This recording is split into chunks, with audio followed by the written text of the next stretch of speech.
A gente segue falando do Supremo Tribunal Federal. Agora uma decisão do ministro Dias Toffoli que admitiu um erro material na decisão proferida contra os acusados de hostilizarem o ministro Alexandre de Moraes e o filho dele no aeroporto de Roma em julho do ano passado. Num despacho no qual deu prazo aos acusados para se manifestarem sobre a denúncia da Procuradoria-Geral da República, Toffoli incluiu equivocadamente o crime de abolição do Estado Democrático de Direito contra o trio. Contudo, apesar de reconhecer o erro, na mesma decisão, Dias Toffoli rejeitou o argumento da defesa de omissão por parte do Supremo quanto à liberação das imagens do aeroporto de Roma.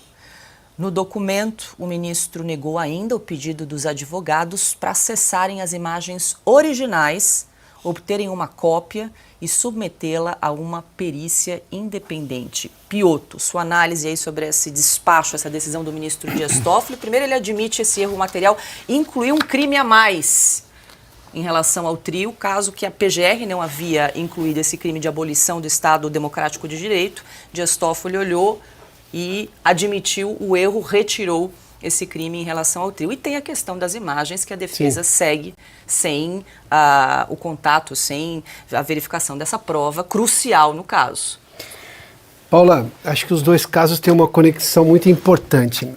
O direito tem tecnicalidades, mas falar em tecnicalidades do direito, se as constitucionalidades são relativas no país, nesta releitura que faz o Supremo da vida brasileira, imagina só. Mas vamos lá, só voltando ao caso da moça que pintou de batom a estátua da Justiça, esse recebimento da denúncia que aconteceu por maioria, quer dizer, é uma fase em que você apresenta as acusações ali, o Ministério Público apresenta as acusações e o juiz precisa dizer se aquilo faz ou não faz sentido.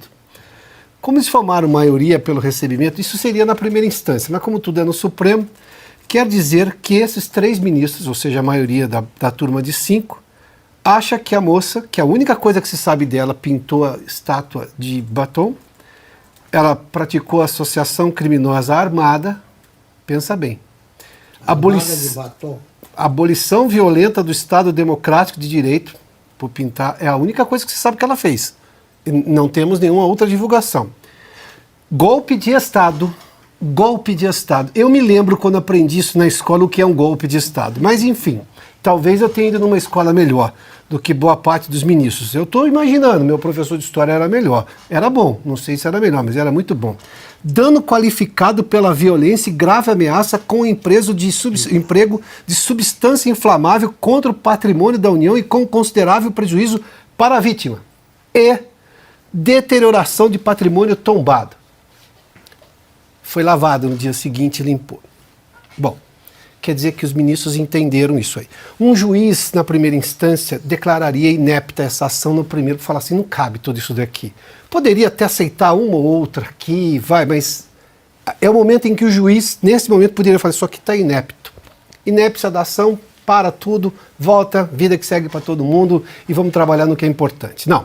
Agora o advogado tem o direito de se manifestar, vai alegar o absurdo disso tudo, mas se os juízes já aceitaram essa denúncia, imagina só qual é exatamente a resposta para a próxima manifestação do advogado. Nós temos os nomes dos 3 ministros, Paulo? Temos, foi o Alexandre de Moraes, a Carmen Lúcia e o ministro Flávio Dino, que integram a primeira turma. Eles entenderam que ela fez tudo isso para aceitar a denúncia. Claro que ainda vai ser julgada, tem a apresentação da defesa e depois sim o julgamento em si. Mas eles já aceitaram como razoáveis, para não julgar inepta a ação, que ela, de fato, de novo, me permitam aqui, porque a coisa não é simples, que ela praticou associação criminosa armada, abolição violenta do Estado Democrático de Direito, golpe de Estado, dano qualificado pela violência e grave ameaça com emprego de substância inflamável contra o patrimônio da União e com considerável prejuízo para a vítima. A União, eu suponho. Deterioração de patrimônio tombado.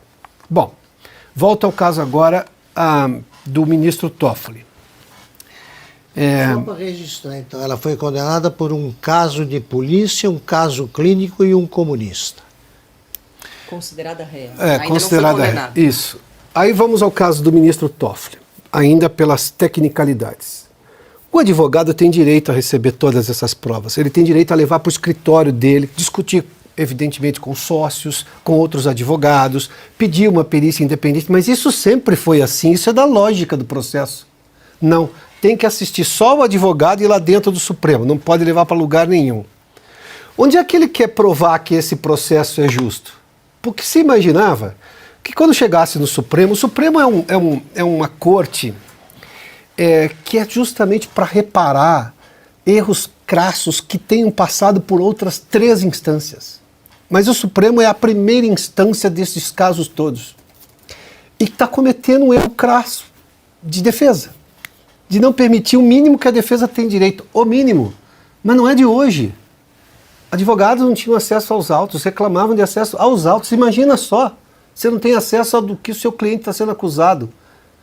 No país em que você faz voto por urna eletrônica e que você não pode reclamar em hipótese alguma, os advogados tinham que ir até Brasília para ter acesso físico ao processo. Você não podia receber pelo meio eletrônico do próprio site do Supremo Tribunal Federal. Eu fiz entrevistas com advogados à época e eles me diziam claramente isso. Então, o ministro só reconhecer que tinha um crime a mais, bom, aí também não dá para imputar coisa que não faz sentido.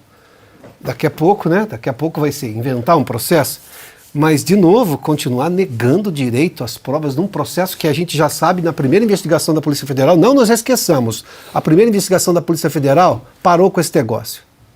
Não, foi o famoso bate-boca, um xingou o outro xingou um e ficou por isso mesmo. Aí não, o Supremo não gostou da resposta da Polícia Federal. Nomeia um outro delegado, muda a versão do entendimento da própria Polícia Federal. De novo, ninguém caiu de paraquedas. Eram 2 delegados da Polícia Federal que divergiram.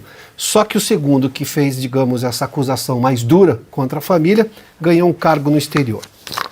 Não nos esqueçamos dos fatos que estão ao redor do fato principal.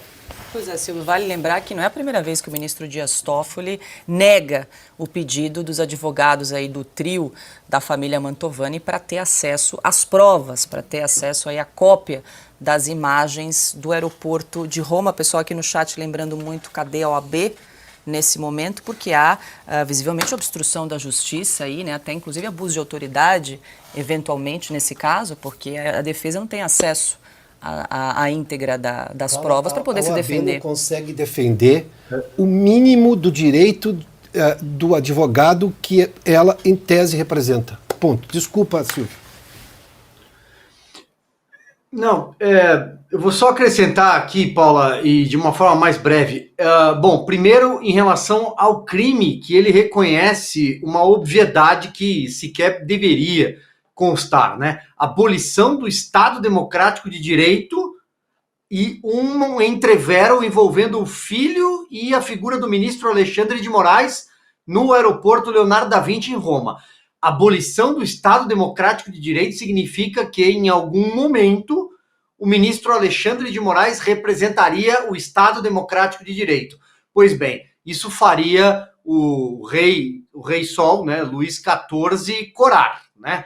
O maior dos absolutistas da Europa, eu acho que ele ficaria corado diante disso. O Estado sou eu, o Estado Democrático de Direito sou eu, né? Imagino assim.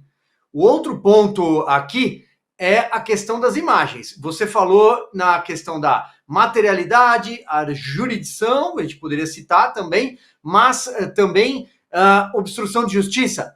Vamos resumir de uma forma talvez um pouco mais didática do que é que estamos falando. O Zezinho entra no supermercado e rouba uma lata de sardinha. No supermercado tem câmera. O Zezinho é acusado de roubar a lata de sardinha. A pergunta que fica é, o que a imagem diz? Ele roubou ou não roubou a lata de sardinha? Sim ou não? O outro fulano entra no estacionamento de um shopping e rouba um carro.